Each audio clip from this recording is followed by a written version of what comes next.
सबसे पहले हमारे पास फोर्स फील्ड गिवन है f, given force field is x square plus y square minus z square i plus x square y j plus 3z k. ठीक है। S is given 5 faces of cube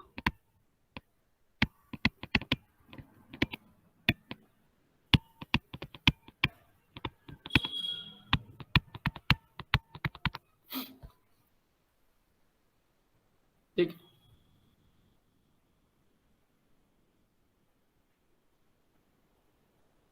अब इसमें 5 कौन से हैं,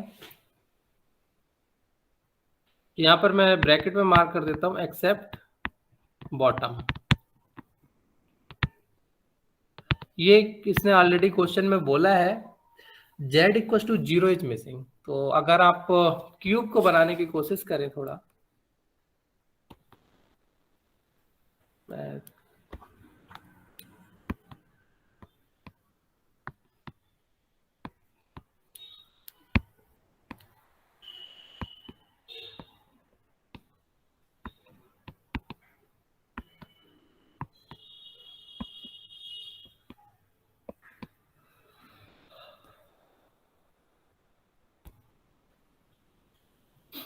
देखिए मैं यहाँ पर उस फेस को मार्क नहीं करूंगा जो मेरे पास फेस यहाँ पर अवेलेबल नहीं है। ठीक है। और 2 फेस आपके यहाँ पर कंप्लीटली विजिबल नहीं होंगे। 2 का मतलब एक विजिबल होगा एक नहीं होगा, which is the front end back. तो फ्रंट आपको दिख जाएगा तो बैक नहीं दिखेगा। अब मैं सिमिलर कलर से अपोजिट फेसेस को मार्क कर देता हूं।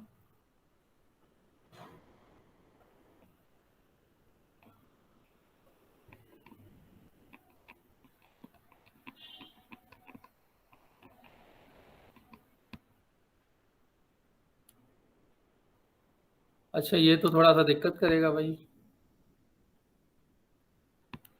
क्योंकि कलर तो एक ही आपको दिखाना होगा। अगर दोनों हमने दिखा दिए तो कॉमन में प्रॉब्लम दिखाने लग जाएगा। चलिए इसको इतना ही छोड़ देता हूँ और फिर अगले वाले को बना दूंगा। दूसरा ब्लू मेरे को इसके अंदर चाहिए था, तो उसको ऊपर से दिखा दिया है। ठीक है, इसको नीचे से दिखा देता हूँ।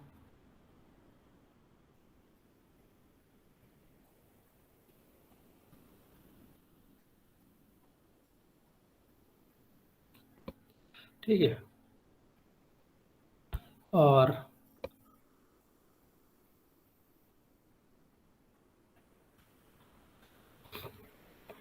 ये जो ग्रीन वाला है इसके बैक का फेस आपको नहीं दिख रहा है, ये 2 फेसेस ऑक्यूपाई कर रहा है।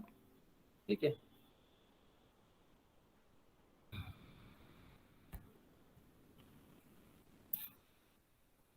सो बेसिकली इस तरह से आपका ये बॉक्स है।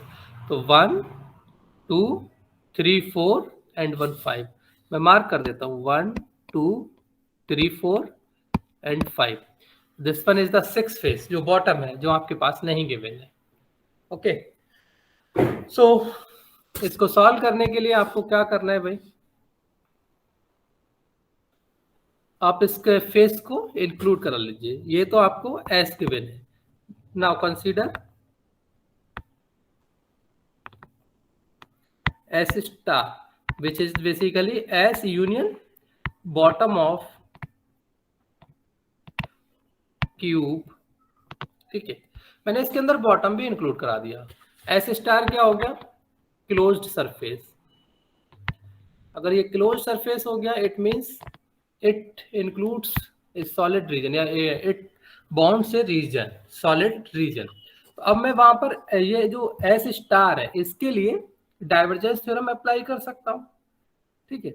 सो अब इसी के लिए मैं यहाँ पर सारा वर्क कर लेता हूँ। वी हैव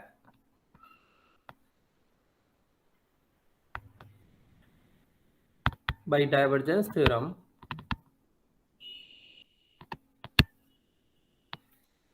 क्या होगा, surface integral s star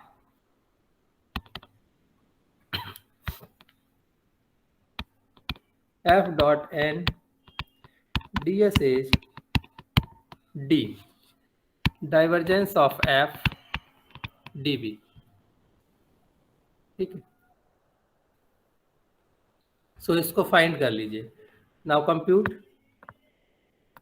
divergence of f del over del x,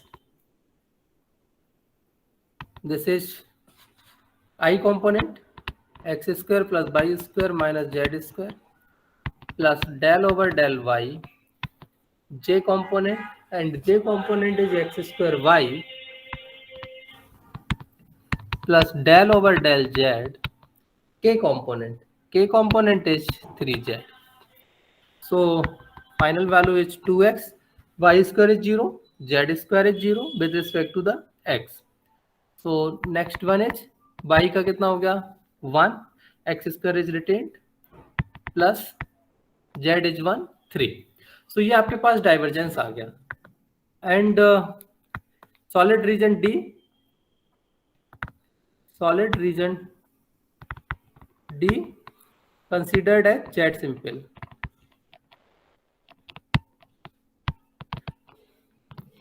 अगर आप इस solid region D को आप Z simple consider करते हैं, then what is the lower values and what is the upper values?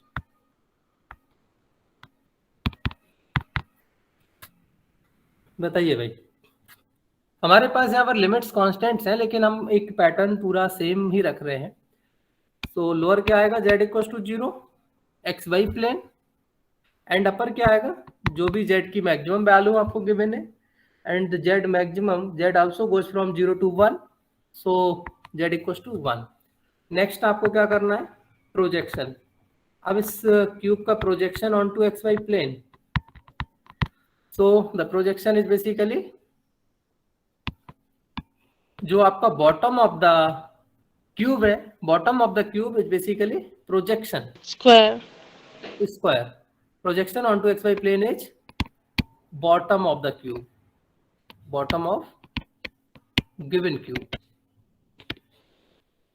ये अगर मैं ओरिजिन ले लूं तो 0, this is the x axis, suppose this is the y axis, then this is the 1। तो ये आपके पास एक स्क्वायर मिल गया। यहाँ पर आप लिमिट्स आपके पास अवेलेबल है, मैं इस स्क्वायर को सेट कर लूं कि ये आपका रीजन ऑफ इंटीग्रेशन होगा।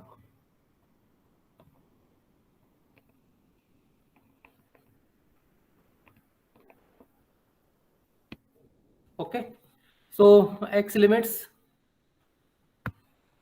कॉन्स्टेंट्स हैं यहाँ पर, तो आप इजिली लिख सकते हैं। X goes from 0 to 1, y is also goes from 0 to 1, hence d divergence f dv, what is the x value 0 to 1, y value. मैं सीक्वेंस एक ही रख रहा हूँ, चाहे मेरे पास कांस्टेंट ही भले ही क्यों ना लिमिट्स हो। हाँ, यहाँ पर आपके पास लिबर्टी है, आप इनको चेंज कर सकते हो, ठीक है, तो उससे कोई फर्क नहीं पड़ेगा, लेकिन क्वेश्चंस आप सिमिलर रखें तो उससे आपकी मिस्टेक्स होने की पॉसिबिलिटीज काफी कम हो जाती हैं। और last one is the z equal to 0 to 1, and what is the divergence 2x plus x square plus 3।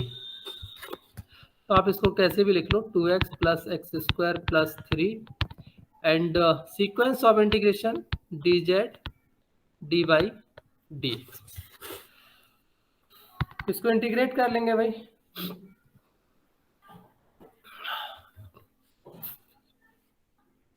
कितना आएगा ये, पहले z के साथ इंटीग्रेट कीजिए, तो x equal to 0 to 1 as it is, y equal to 0 to 1 as it is. ये पूरे का पूरा फंक्शन आपका कांस्टेंट हो जाएगा for the z, so it can be 2x plus x square 3 and simply z 0 to 1। जैसे ही आप इसमें लिमिट यूज करेंगे तो ये सिंपली कितना आ जाएगा 1, और अगेन आपके पास this quantity is considered as a constant corresponding to y also. So इसको सेम अगेन मैं यहाँ पर टेक आउट कर लेता हूँ, 2x plus x square plus 3 and इस बार y का इंटीग्रेशन कर दिया 0 to 1। अब कितना बचा आपका dx, यहाँ पर x 0 to 1 सब्सटीट्यूट कर लीजिए value 2x plus x square plus 3 dx। इसका अब इंटीग्रेशन हमें x के साथ करना है तो करिए 2x square by 2 plus x cube by 3 plus 3x 0 to 1। This is the 2 by 2 plus 1 by 3 plus 3, and when you substitute lower limit then all values are cheap. 3 1 4 and 4 plus 1 by 3, 4 plus 1 by 3 13 by 3। Yes sir. तो ये आपका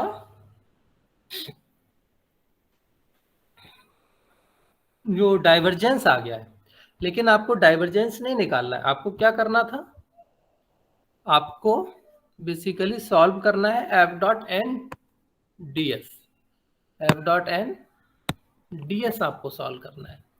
तो अब इसके लिए क्या करें भाई, हमने यहाँ पर एक फेस एडिशनल डाला है एस स्टार, ठीक है।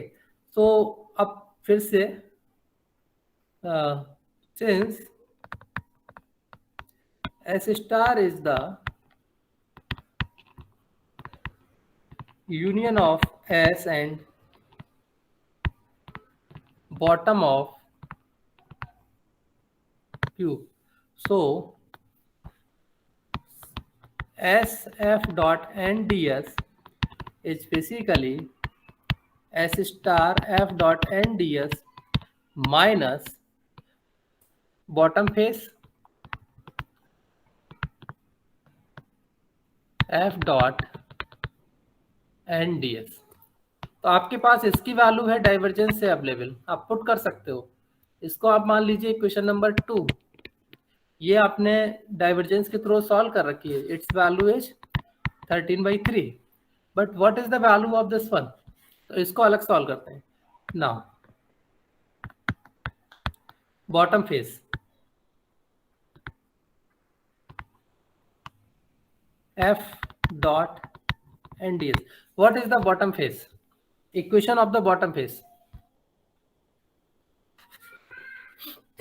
भाई सरफेस है, बॉटम पर भी तो एक सरफेस होगा ना, और वो सरफेस बेसिकली एक प्लेन है। So this plane is basically given z equals to 0, ठीक है। हम यहाँ पर n डिफाइन कर सकते हैं, n what is the n,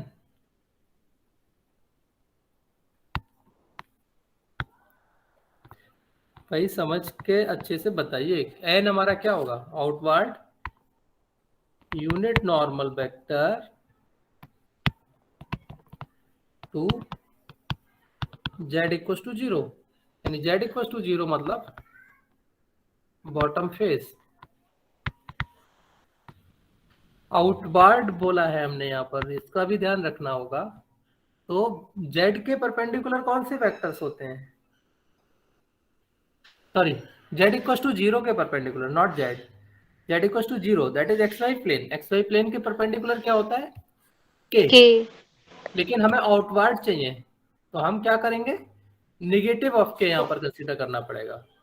so here n is minus k। ये तो समझ आ रहा है ना बच्चे? Yes, sir. And what is the ds?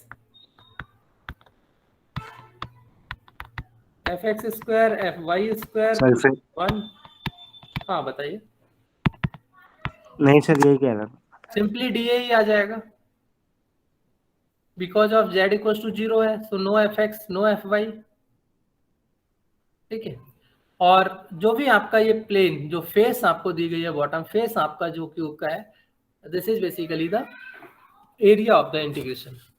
ये जो डीए के लिए आपको रीजन दिया गया है, जो डीए आप यहाँ ले रहे हैं, वो आपके फेस ऑफ द बॉटम के अकॉर्डिंग डिसाइड होगा। Hence now compute f dot n, what is the f, f आपके पास है x square plus y square minus z square i plus x square y जे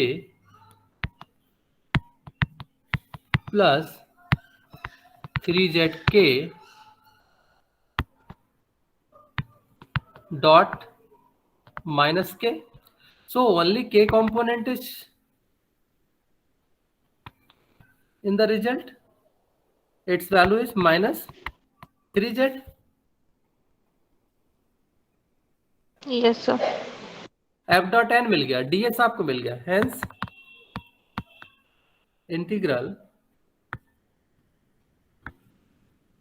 देखिए मैंने यहाँ पर जो भी मेरे को लेमन लैंग्वेज दिमाग में आ रही थी वही कॉपी करता चला गया। आप भी ऐसे ही कर सकते हो। आपका मेन टास्क है कि हमें ये समझ आना चाहिए हम कर क्या रहे हैं, या अगर आप इस पे कोई नाम देना चाहते हैं S1 S2 तो आप नाम देके भी यहाँ पर लिख सकते हो S1 या S2। Okay, so f dot n minus 3z and what is the ds?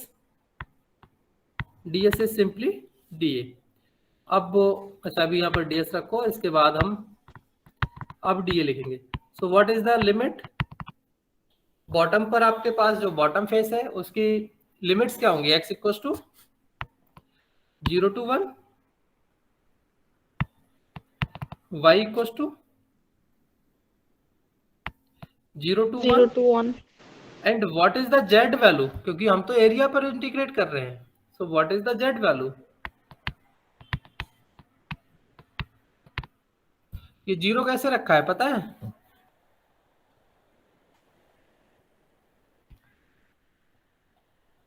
Because your surface equation is given z equals to 0.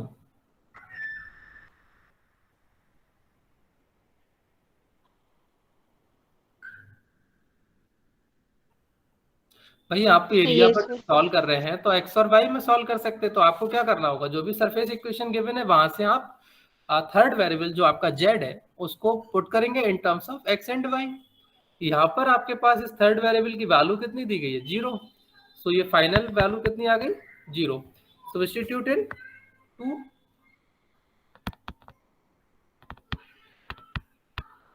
तो आपके पास आ जाएगा s f dot n ds and this value is 13/3 and this one is 0. So final result is 13/3.